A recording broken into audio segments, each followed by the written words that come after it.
আসসালামু আলাইকুম এভরিওয়ান, সবাই কেমন আছেন? আশা করি সবাই খুব ভালো আছেন। আজকে আসলাম একটি বাগানে, ফলের বাগান। তো এই বাগানটি আপনাদের আজকে দেখাবো। এখানে কি কি ফল চাষ করা হয়। এখানে মূলত ড্রাগন ফল চাষ করা হয়, মালটা চাষ করা হয়, বরই চাষ করা হয়। তো এগুলো হচ্ছে ড্রাগন ফলের গাছ। দেখেন অলরেডি ড্রাগন ফল আসছে, দেখতে অনেক সুন্দর এবং চমৎকার লাগে। প্রতিটা ড্রাগন ফলের মাঝখানে একটি একটি করে মালটা গাছ লাগানো হয়েছে। তো প্রতিটা ড্রাগন ফলের গোড়ায় একটি একটি করে সিমেন্টের পাল্লা ইউজ করা হয়েছে। কাঠ কিংবা বাঁশের পাল্লা থেকে সিমেন্টের পাল্লা ওই উত্তম, কারণ সিমেন্টের পাল্লা অনেক দিন লাস্টিং করে, কাঠের পাল্লা কিংবা বাঁশের পাল্লা তাড়াতাড়ি নষ্ট হয়ে যায়। তো বাগানটা অনেক বড় একটি বাগান।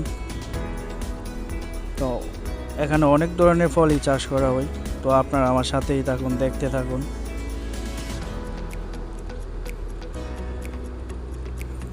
এগুলো হচ্ছে মালটা গাছ, অলরেডি মালটা ফল আসছে। আজকের ওয়েদারটি চমৎকার একটি ওয়েদার, আবহাওয়াটা খুবই আরামদায়ক, ভালোই লাগতেছে বাগানে হাঁটতে।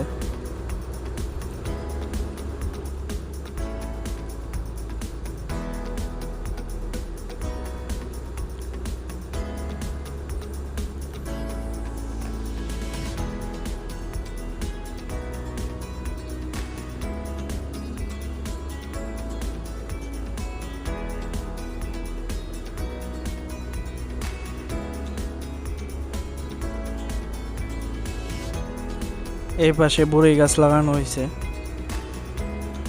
অনেকগুলা বরই গাছ এই পাশে। অলরেডি বরই গাছে ফুল আসছে, আশা করি কিছুদিন পরে বরই আসবে। তো সবাই আমার জন্য দোয়া করবেন, আমিও দোয়া করি আপনারা সবসময় ভালো থাকেন। আর আমার চ্যানেলটি সাবস্ক্রাইব করবেন এবং আমার পাশেই থাকবেন আর আমাকে সাপোর্ট করবেন। ইনশাল্লাহ দেখা হবে পরবর্তী কোনো ভিডিওতে। আল্লাহ হাফেজ।